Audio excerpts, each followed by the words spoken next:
نہایت واجب الاحترام میرے بزرگوں، دوستوں اور بھائی، آج 9 رمضان المبارک ہے اور 10 رمضان المبارک کو چراغ حرم نبوی وفات شاہ سلیقہ مند، عقل مند، زیرت و دانا ہستی ام المؤمنین طیبہ طاہرہ حضرت سیدہ خدیجہ الکبریٰ رضی اللہ تعالی عنہ آپ کا یوم وصال اور آپ کی بارگاہ میں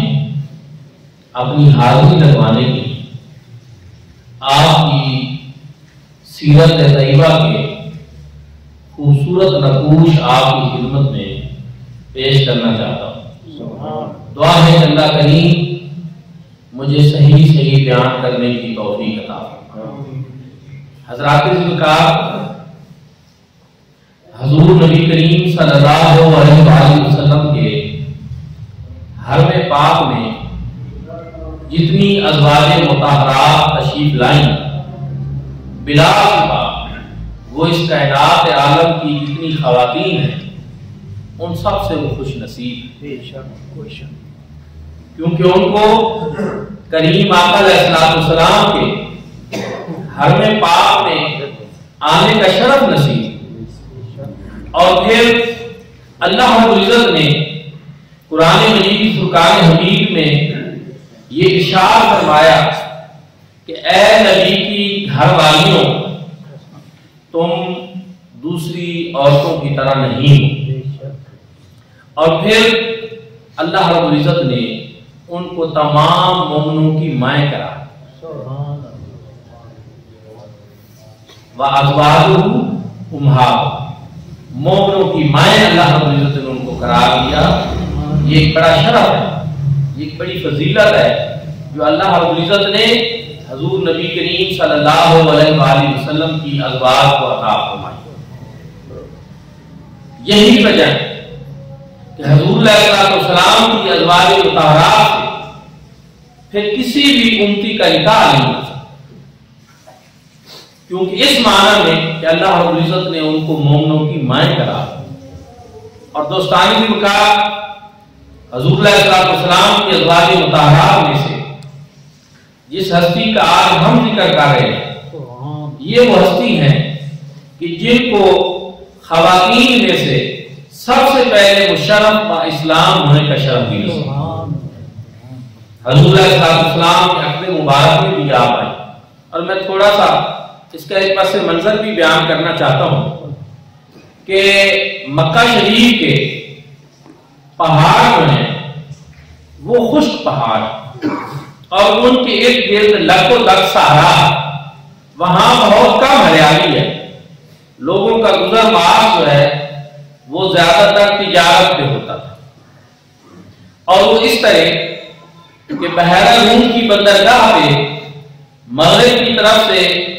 شام کی طرف سے سامان آتا تھا، اور اس سامان کو پھر یمن کی بندرگاہ پہ جا کر مکہ والے ادھر سے خرید کر ادھر بیچا کرتے تھے، اور اس طرح ان کی تجارت ہوتی تھی۔ اور جو تجارت نہیں کر سکتے تھے وہ اونٹ پالتے تھے، اور اس سامان کو ایک جگہ سے دوسری جگہ شفٹ کرنا، اس کا فریضہ سنجام دیتے تھے۔ اس طرح ان کا گزر اوقات ہو جاتا تھا، اور باقی لوگ جو ہیں وہ بھیڑ بکریاں پال کر اپنا گزر بسر کرتے تھے۔ موسم گرما میں عام طور پر بحیرہ روم کی بندرگاہ پہ سامان آتا تھا، اور شام تجارت کے لیے لوگ جاتے تھے، اور پھر موسم سرما میں یمن کی بندرگاہ پر رک کرتے تھے۔ اس طرح سلسلہ چلتا تھا۔ حضور نبی کریم صلی اللہ علیہ وآلہ وسلم کے چچا حضرت ابو طالب نے حضور نبی کریم صلی اللہ علیہ وسلم سے فرمایا کہ اے بھتیجے، حالات کچھ اچھے نہیں، معیشت ٹھیک نہیں جا رہی، گزر بسر کرنا ذرا مشکل ہو رہا ہے، تو کیوں نہ آپ مکہ کی مشہور تاجرہ حضرت خدیجہ رضی اللہ تعالی عنہا سے رابطہ کریں اور ان کو کہیں کہ وہ اپنا مال تجارت کے لیے جو ہے وہ آپ کو دیں اور آپ اس کو فروخت کریں، اس سے نفع حاصل ہو، اس سے آپ کی بھی انکم ہو اور ہمارا گزر بسر اچھا ہو جائے۔ یقیناً جب آپ ان کو یہ پیشکش کریں گے تو آپ کی امانت، دیانت،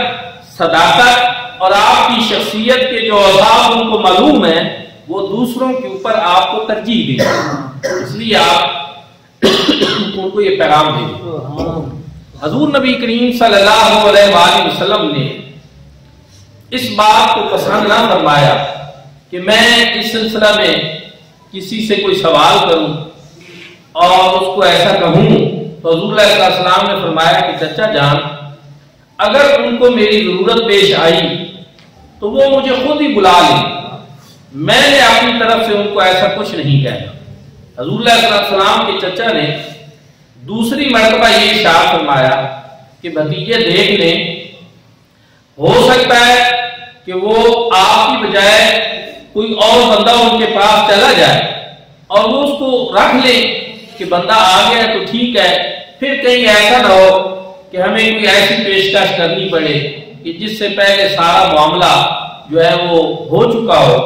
تو حضور علیہ السلام نے خاموشی اختیار کی۔ ادھر یہ ہوا کہ حضرت خدیجہ الکبریٰ کو کہیں سے چچا اور بھتیجا کی یہ گفتگو معلوم ہو گئی، انہوں نے پیغام بھجوا دیا حضور علیہ السلام کی طرف کہ آپ تشریف لائیں، اور اس میں تجارت کے جو طریقے ہوتے تھے وہ بھی میں آپ کو ایک بات بتانا چاہتا ہوں کہ ایک تو یہ ہوتا تھا کہ لوگ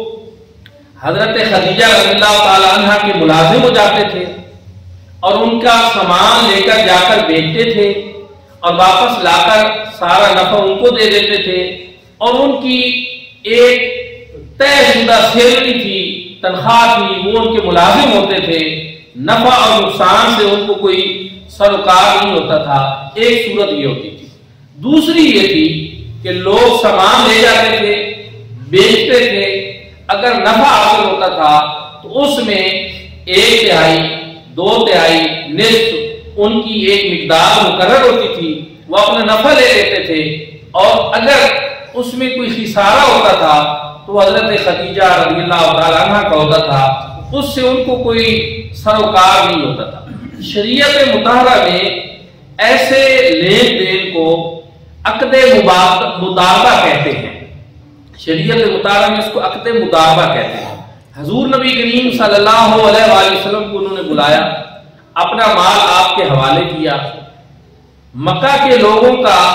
تجارتی سامان جا رہا تھا ملک شام، اور اس قافلے میں حضرت خدیجہ رضی اللہ تعالیٰ عنہ کا قافلہ بھی شامل ہوا،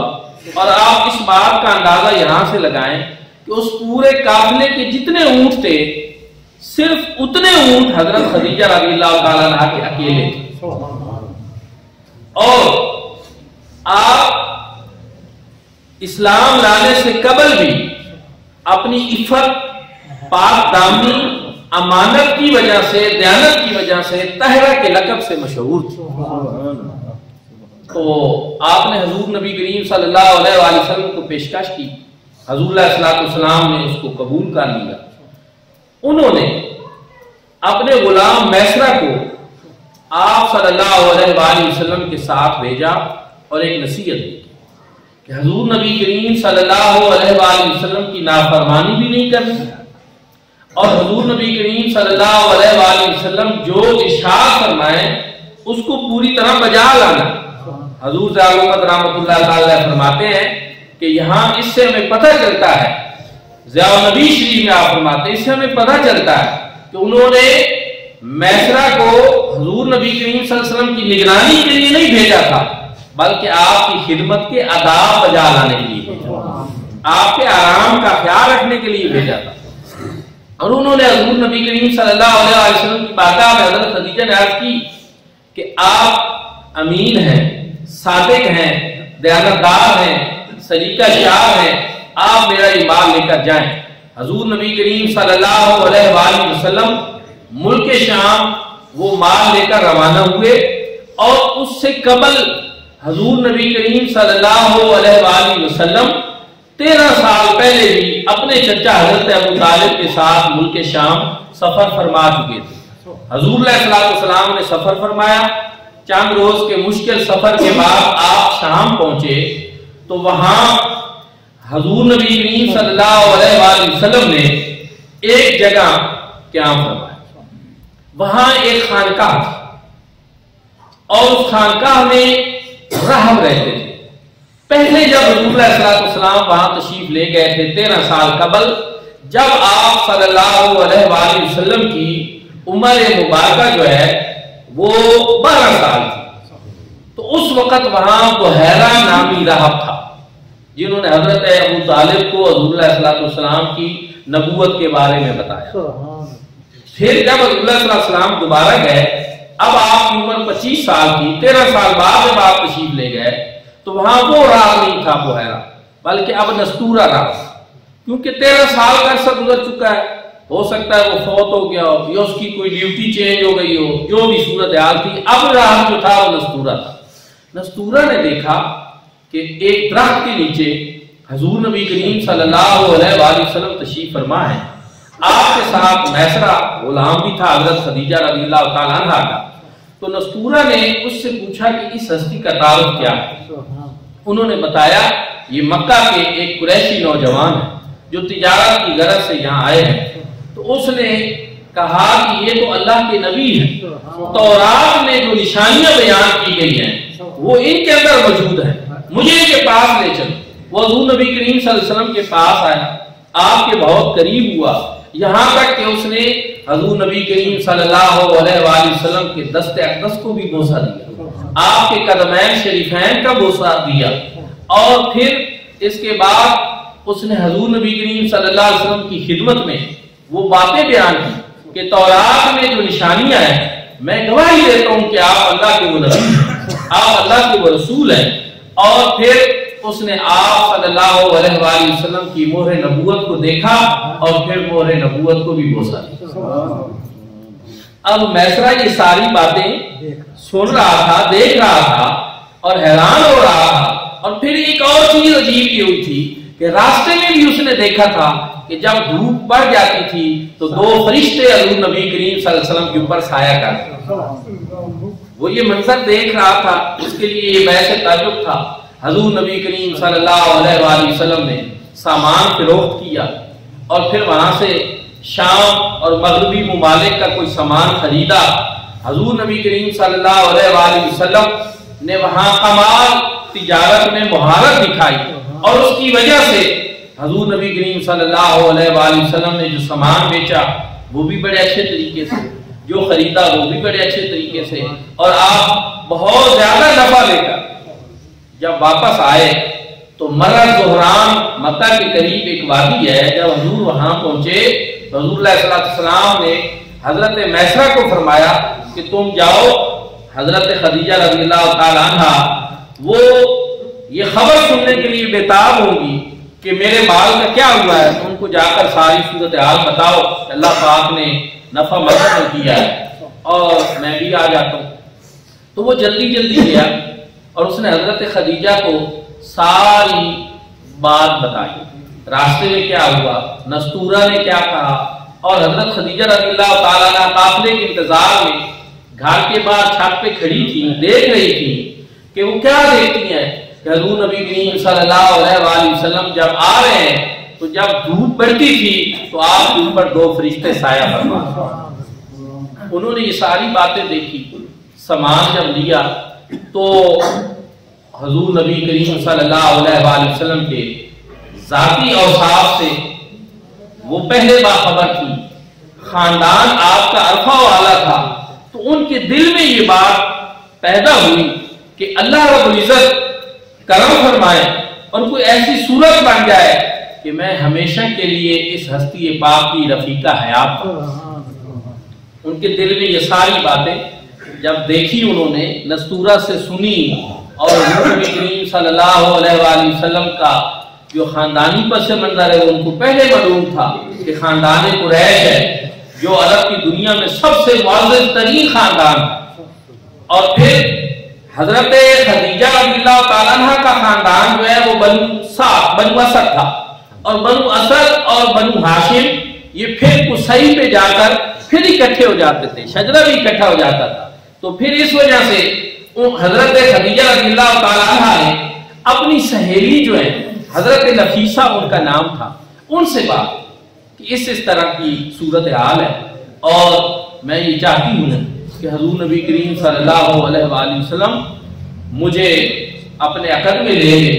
اور اپنی زوجہ ہونے کا شرف بخشیں۔ تو یہ بات آپ صلی اللہ علیہ وآلہ وسلم سے آپ معلوم کریں کہ کیا اس کے لیے وہ تیار ہیں۔ اچھا، حضرت خدیجہ رضی اللہ تعالیٰ عنہ جو ہیں، آپ اس سے پہلے شادی شدہ کی، پھر وہ شوہر فوت ہو گئے، پھر دوبارہ آپ نے شادی کی، وہ شوہر بھی فوت ہو گئے، 2 شوہر آپ کے فوت ہو چکے تھے، ان سے آپ کی اولاد بھی تھی، اور اس کے بعد چونکہ وہ اپنی خاندانی نجابت اور شرافت کے لحاظ سے ایک بڑی معزز خاتون تھی، اور علاقے میں عرب میں تجارت کی وجہ سے بہت زیادہ مال و دولت بھی آپ کے پاس تھا، تو عرب کے بڑے بڑے سرداروں نے کوشش کی کہ حضرت خدیجہ رضی اللہ تعالیٰ عنہ جو ہیں وہ راضی ہو جائیں اور ہم آپ سے شادی کر لیں، لیکن حضرت خدیجہ رضی اللہ تعالیٰ عنہ نے کسی کی بات کو قبول نہ کیا، اور حضرت نفیسہ نے جا کر حضور نبی کریم صلی اللہ علیہ وآلہ وسلم سے جا کر پوچھا کہ یا رسول اللہ کیا آپ شادی نہیں فرما لیتے، شادی کو پسند نہیں کرتے؟ حضور نبی کریم صلی اللہ علیہ وسلم نے فرمایا کہ میں شادی کو تو پسند کرتا ہوں، لیکن میرے پاس ابھی شادی کے لیے اس طرح کے اسباب نہیں ہیں، اتنا مال نہیں ہے، اس طرح کی صورت ہے۔ تو اس نے عرض کی کہ حضور یہ تو کوئی مسئلہ نہیں ہے، اگر یہ مال و دولت اور اسباب کا بندوبست ہم کر لیں تو پھر حضور نبی کریم صلی اللہ علیہ وسلم نے پوچھا کہ پھر اچھا کس سے؟ تو انہوں نے بتایا کہ حضرت خدیجہ رضی اللہ تعالی عنہا یہ چاہتی ہیں کہ آپ ان کو قبول فرمائیں، اور پھر حضرت خدیجہ رضی اللہ تعالی عنہا آپ سے ملنے کا بھی جو ہے وہ اشتیاق رکھتی ہیں کہ آپ اس سلسلہ میں ان سے ملیں۔ حضور نبی کریم صلی اللہ علیہ وآلہ وسلم نے ان سے ملاقات کی، تو انہوں نے آگے سے عرض کی کہ آپ میرے ایک طرح کے چچا زاد بھی ہیں، آپ بڑے امین بھی ہیں، صادق بھی ہیں، اللہ رب العزت نے آپ کو بڑے اخلاق عظیمہ سے نواز رکھا ہے، آپ کو ہر طرح سے میں اب جانتی پہچانتی ہوں، اور اس لیے میں یہ خواہش رکھتی ہوں کہ آپ مجھے اپنے عقد میں لے لیں۔ حضور نبی کریم صلی اللہ علیہ وسلم نے رضامندی کا اظہار کیا، یہ اس طرح کی ایک منگنی ہو گئی۔ پھر حضرت خدیجہ رضی اللہ تعالیٰ عنہ نے عرض کی کہ یا رسول اللہ آپ اس طرح کریں کہ اپنے چچا کو آپ میری طرف بھیجیں۔ تو حضرت ابو طالب کو حضور نبی کریم صلی اللہ علیہ وسلم نے عرض کی، آپ حضرت خدیجہ کے پاس گئے، حضرت خدیجہ رضی اللہ تعالیٰ عنہ نے ان کو کہا کہ آپ میرے چچا کے پاس جائیں، عمر ان کا نام تھا، آپ ان کے پاس جائیں اور ان سے میرا رشتہ مانگیں تو میں تیار ہوں۔ تو حضرت ابو طالب نے ارشاد فرمایا کہ اچھا یہ تو اللہ کی بڑی قدرت ہے کہ آپ بھی تیار ہیں اور میرا بھتیجا بھی تیار ہے اور میں جاتا ہوں۔ آپ ان کے چچا کے پاس گئے تو وہ بھی بڑے خوش ہو گئے، راضی ہو گئے، کیونکہ آپ ان کے چچا کے پاس اس لیے گئے، حضرت خدیجہ نے اپنے چچا کے پاس اس لیے بھیجا کہ آپ کے والد گرامی جو ہیں خویلد جن کا نام تھا وہ حرب فجار سے پہلے اس دار فانی سے رخصت ہو چکے تھے، تو بڑے خاندان میں اب چچا تھے، تو اس وجہ سے پھر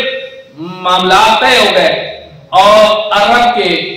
مکہ کے جو بڑے بڑے رؤساء کے قبائل کے سردار تھے وہ جمع ہوئے، حضور نبی کریم صلی اللہ علیہ وسلم کے تمام چچا جو ہیں وہ سارے جمع ہوئے، خاندان جمع ہوئے۔ حضرت ابو طالب نے حضور نبی کریم صلی اللہ علیہ وآلہ وسلم سے نکاح کا خطبہ پڑھا۔ پھر برقہ بن نوفل جو حضرت خدیجہ کے چچا زاد تھے انہوں نے بھی یہ خطبہ پڑھا، تو حضرت ابو طالب نے فرمایا کہ میں یہ چاہتا ہوں کہ حضرت خدیجہ کے چچا جو ہیں وہ بھی اس نکاح میں اپنا حصہ ڈالیں اور خاموش نہ بیٹھے رہیں۔ تو پھر انہوں نے بھی یہ خطبہ دیا، اور اس خطبے میں سب لوگوں نے یہ کہا کہ یہ حضور نبی کریم صلی اللہ علیہ وسلم بڑی اعلیٰ ہستی ہیں، عرب کے اندر آپ کا خاندان بڑا اعلیٰ ہے، اور یہ بڑی اچھی بات ہے کہ آپ کو بھی ایک بڑی پاک باز بیوی مل گئی ہے، اور اس سلسلہ میں باتیں ہوئی، عقد ہو گیا، حضور نبی کریم صلی اللہ علیہ وآلہ وسلم نے اپنا ولیمہ فرمایا، ایک اونٹنی کے ساتھ یا 2 اونٹنیوں کے ساتھ ان کو ذبح کیا گیا، ان کا گوشت پکایا گیا، اور ان کے ساتھ اپنے جو لوگ تھے، فیملی ممبرز تھے، ان کی حضور نبی کریم صلی اللہ علیہ وآلہ وسلم نے دعوت فرمائی، اور دعوت ولیمہ کا اس طرح آغاز ہوا۔ پھر دوستان ذکر حضور نبی کریم صلی اللہ علیہ وآلہ وسلم اس کے بعد آپ غار حرا میں جانا شروع ہوئے، اس طرح کہ حضور نبی کریم صلی اللہ علیہ وسلم کو خواب آتے تھے، اور جب خواب آتے تو رات کو جو خواب آتا دن کو بہو سچ ثابت ہوتا۔ تو اللہ رب العزت نے یہ ترتیب بنائی ہوئی تھی کہ کسی بھی نبی جو ہے اس کو نبوت جب عطا فرمائی جاتی ہے تو پہلے اس کو رویا صادقہ آتے ہیں، سچے خواب آتے ہیں، اور پھر اس کے ساتھ ساتھ آہستہ آہستہ تیار کیا جاتا ہے۔ اس سلسلہ میں حضور نبی کریم صلی اللہ علیہ وسلم کو جب خواب آنا سچے ثابت ہوئے، حضور نبی کریم صلی اللہ علیہ وسلم نے غار حرا کرو، ہم غار حرا میں تشریف لے جاتے، اور سیرت کی کتابوں میں ہے کہ حضور نبی کریم صلی اللہ علیہ وآلہ وسلم رمضان کا پورا مہینہ غار حرا میں گزارے۔ آپ وہاں پہ جو ہے غار حرا کو ہی کیوں پسند کیا؟ اور بھی بہت ساری غاریں مکہ میں ارد گرد موجود ہے، اس کی وجہ یہ تھی کہ غار حرا اور اس وقت بیت اللہ شریف کے درمیان کوئی آبادی نہیں تھی، اور غار حرا کی اونچائی سے اللہ کا گھر وہاں سے نظر آتا تھا، اور حضور نبی کریم صلی اللہ علیہ وسلم کو اللہ کے گھر سے بڑا پیار تھا، اس لیے آپ نے غار حرا کا انتخاب۔ وہاں پہ پھر حضور نبی کریم صلی اللہ علیہ وسلم پہ پہلی وحی کا نزول ہوا، اقرا بسم ربک الذی خلق۔ تو حضور نبی کریم صلی اللہ علیہ وسلم وہاں سے اپنے گھر تشریف لے آئے۔ حضرت خدیجہ رضی اللہ تعالیٰ عنہ کو فرمایا زملونی، مجھے چادر اڑاؤ۔ انہوں نے حضور نبی کریم صلی اللہ علیہ وسلم کو ایک چادر اڑائی، اور ساتھ حضور نبی کریم صلی اللہ علیہ وسلم نے فرمایا کہ میں ڈرتا ہوں اس بات سے کہ میرے ساتھ کوئی ایسا معاملہ نہ ہو جائے، یہ جو معاملہ وحی کا پیش آیا تھا، اس بارے میں حضور علامت رحمۃ اللہ تعالی علیہ تفسیر اپنی سیرت ضیاء النبی میں اشارہ فرماتے ہیں کہ یہ دار الخوف وہ دوسرے والا دار الخوف نہیں، بلکہ یہ تھا کہ اتنی بڑی امانت جو اللہ رب العزت مجھے عطا فرما رہے ہیں، کیا میں اس بارے نبوت کو اٹھا پاؤں گا، اس بارے گراں کو اٹھا پاؤں گا، یہ فریضہ، یہ ڈیوٹی میں صحیح طریقے سے سر انجام دے سکوں گا، اس طرح کی بات تھی۔ تو حضرت خدیجہ رضی اللہ تعالیٰ عنہ نے وہ طریق صاحب کلمات یہاں پہ کہے، آپ کی یا رسول اللہ آپ ہرگز خوف زدہ نہ ہوں، میں آپ کو یہ خوشخبری سناتی ہوں کہ اللہ رب العزت کبھی آپ کو بے آبرو نہیں کرے گا۔ کیوں؟ اس لیے آگے انہوں نے یہ بھی بتایا، کیوں؟ اس لیے کہ آپ غریبوں کا حق ادا کرتے ہیں، آپ مہمان نوازی کرتے ہیں، آپ غریبوں کا آسرا بنتے ہیں، بے سہاروں کا سہارا بنتے ہیں، محتاجوں اور ضعیفوں اور کمزوروں کا آپ سہارا بنتے ہیں، اور جو ایسے کام کرے اللہ رب العزت اس کو کبھی بے آبرو نہیں کرتا۔ تو اس لیے اگر اللہ رب العزت نے آپ پہ کرم فرمایا ہے تو یہ طاقت بھی وہ آپ کو عطا فرمائے گا کہ آپ یہ بارے گراں بھی اٹھا لیں۔ آپ کو ڈھانس دیا، آپ کو حوصلہ دیا، اور پھر حضور نبی کریم صلی اللہ علیہ وآلہ وسلم پر ایمان لانے میں خواتین میں آپ سب سے پہلی خواتین، اللہ کے نبی کریم صلی اللہ علیہ وسلم پہ آپ ایمان دیے۔ دوستان جن کا پھر اس کے بعد جو ہے جب ایمان لے آئی، حضور نبی کریم صلی اللہ علیہ وسلم نے اعلان نبوت فرمایا تو بڑی مشکلات آئی۔ کفار اور مشرکین نے آپ صلی اللہ علیہ وآلہ وسلم کو بہت ستایا، بہت تکلیفیں دی۔ ام المؤمنین حضرت خدیجہ رضی اللہ تعالی عنہا کا اس موقع پر کردار کیا تھا کہ جب کوئی کفار آپ صلی اللہ علیہ وآلہ وسلم کو ستاتے، تکلیف پہنچاتے اور آپ کا انکار کرتے، تو جب آپ گھر میں آتے تو حضرت خدیجہ رضی اللہ تعالیٰ عنہ آپ کو ڈھانس بتاتی، آپ کو تسلی دیتی، آپ کو حوصلہ دیتی اور آپ کی تصدیق کرتی۔ تو اس طرح اور پھر جتنی مال و دولت تھی، حضور نبی کریم صلی اللہ علیہ وآلہ وسلم اعلان نبوت کے بعد امور دین میں مصروف ہو گئے، تو آپ پھر تجارت نہیں کر سکتے تھے۔ حضرت خدیجہ رضی اللہ تعالیٰ عنہ جب آپ کی شادی ہوئی تو آپ نے عرض کی کہ یا رسول اللہ یہ میرا جتنا مال ہے یہ اب میرا نہیں ہے، یہ سارا آپ کا۔ آپ اس کو دین کے امور میں خرچ کریں. اور پہلے میں آپ کو بتا چکا ہوں کہ کتنا بڑا مال و دولت جو ان کے پاس تھا. اور تاریخ اسلام میں دو ایسی ہستیاں ہیں کہ جنہوں نے حضور نبی کریم صلی اللہ علیہ وآلہ وسلم کے سامنے اپنا سارا مال و اسباب جو ہے دین کے لیے پیش کیا. خواتین میں سے حضرت خدیجہ رضی اللہ تعالیٰ عنہا اور مردوں میں سے حضرت سیدنا ابوبکر صدیق رضی اللہ کہ جنہوں نے اپنے سارا کا سارا مال جو ہے امور دین کے لیے حضور نبی کریم صلی اللہ علیہ وسلم کے سامنے پیش کیا. حضرت عائشہ صدیقہ رضی اللہ یہاں میں ایک اور عرض کرنا چاہتا ہوں کہ ایک مرتبہ جبریل امین حضور نبی کریم صلی اللہ علیہ وسلم کے پاس آئے. غار حرا میں آپ تھے. جبریل امین آئے اور انہوں نے آ کر حضور صلی اللہ علیہ وسلم کو عرض کی کہ یا رسول اللہ، اللہ پاک بھی اور میں جبریل بھی حضرت خدیجہ رضی اللہ تعالیٰ عنہ کو سلام عرض کرتا، سلام پیش کرتا. اچھا، اس کے بعد کیا ہوا؟ حضور نبی کریم صلی اللہ علیہ وسلم گھر واپس آئے اور ساتھ انہوں نے حضرت جبریل امین نے یہ بھی بتایا کہ اللہ پاک نے جنت میں موتیوں سے ایک محل تیار کیا جو حضرت خدیجہ رضی اللہ تعالیٰ عنہ کے لیے خاص ہے، اور اس محل میں نہ شور ہوگا اور نہ وہاں کوئی کوفت ہوگی، سکون ہی سکون ہوگا. حضور صلی اللہ علیہ وسلم تشریف لائے، آپ نے اللہ پاک کا اور جبریل امین کا سلام حضرت خدیجہ رضی اللہ تعالیٰ عنہ کو پہنچایا. تو انہوں نے آگے سے کیا کہا؟ انہوں نے کہا وَهُوَ السلام، اللہ رب العزت تو ہے ہی سلام، رب تعالیٰ تو ہے ہی سلام، اور وَمِنْهُ السلام، اور اللہ جتنی سلامتیاں ہیں یہ ساری اللہ تعالیٰ کی طرف سے. اور وجبریل علیہ السلام، جبریل علیہ السلام کے اوپر بھی سلامتی ہو، اور یا رسول اللہ آپ کے اوپر بھی السلام علیکم ورحمۃ اللہ وبرکاتہ، آپ کے اوپر بھی اللہ پاک کی سلامتیاں بھی ہوں، رحمتیں بھی ہوں اور برکتیں. حضور ضیاءالامت رحمۃ اللہ تعالی علیہ یہاں پہ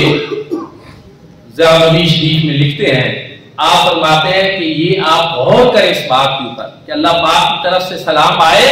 تو جو آگے سے جواب حضرت خدیجہ رضی اللہ تعالیٰ عنہ نے دیا اس سے پتہ یہ چلتا ہے کہ وہ کتنی عقل مند تھی، اللہ رب العزت کی ذات کو ان کو کتنا یقین تھا، اور ایمان کی شمع ان کے اندر کس طرح روشن تھی جس کی نور افشانی یہ نظر آ رہی تھی کہ سلام تو رب کی ذات ہے، ساری سلامتیاں رب کی طرف سے ہیں. جبریل پر بھی سلام ہو اور یا رسول اللہ آپ کی ذات کی پر بھی سلام. اور دوستان ذکر پھر میں یہاں ایک اور بات بھی عرض کرنا چاہتا ہوں کہ آپ دیکھتے ہیں کہ بندہ بڑا ہوتا ہے، بعض اس کا بڑا نام ہوتا ہے اور بڑا مرتبہ ہوتا ہے، لیکن بیوی اس کی بدگوئیاں کر رہی ہوتی ہے، بیوی جو ہے اس کے بارے میں اچھے کلمات نہیں کہہ رہی ہوتی. اور عام طور پر مشہوری بھی یہی ہے کہ ساری دنیا مان لے، بیوی جو ہے وہ بندے کو نہیں مانتی. لیکن یہاں آپ دیکھیں کہ یہ کوئی دنیا کی عام عورتوں کی طرح نہیں، یہ دنیا کی عام بیویوں کی طرح نہیں. جب اللہ کے نبی کریم صلی اللہ علیہ وسلم پہ پہلی وحی نازل ہوئی، حضرت خدیجہ رضی اللہ تعالی عنہ کیا فرما رہی ہیں کہ آپ پریشان نہ ہوں، آپ غم زدہ نہ ہوں، آپ تو غریبوں کا حق ادا کرتے ہیں، آپ تو کمزوروں کا ساتھ دیتے ہیں. تو کس طرح آپ کی خوبیاں بیان کر رہی تھی. تو اس سے پتہ ہی چلا کہ حضرت خدیجہ رضی اللہ تعالی عنہ دنیا کی عام عورتوں کی طرح نہیں تھی، ان کو اللہ کے محبوب کریم صلی اللہ علیہ وسلم کے مقام اور مرتبے کا بھی اندازہ تھا، اور دل و جان سے حضور نبی کریم صلی اللہ علیہ وسلم سے محبت کرتی تھی، اور حضور نبی کریم صلی اللہ علیہ وسلم بھی ان سے بہت محبت فرماتے تھے. حضرت عائشہ صدیقہ رضی اللہ تعالیٰ عنہ بیان کرتی ہیں کہ مجھے زندگی میں کسی اور عورت پہ اتنی غیرت نہیں آئی جتنی حضرت خدیجہ رضی اللہ تعالیٰ عنہ کے ذکر پہ آتی تھی. کیوں؟ اس لیے کہ حضور صلی اللہ علیہ وسلم کثرت کے ساتھ ان کا ذکر کرتے تھے، ان کا ذکر کثرت کے ساتھ حضور صلی اللہ علیہ وسلم کرتے تھے. ایک مرتبہ میں نے عرض کر کہ یا رسول اللہ یہ حضرت خدیجہ ہی ہے، دنیا میں کوئی اور عورت نہیں ہے. حضور نبی کریم صلی اللہ علیہ وسلم نے فرمایا کہ میں اس خدیجہ کا ذکر کیوں نہ کروں، جب لوگوں نے میرا انکار کیا تو اس نے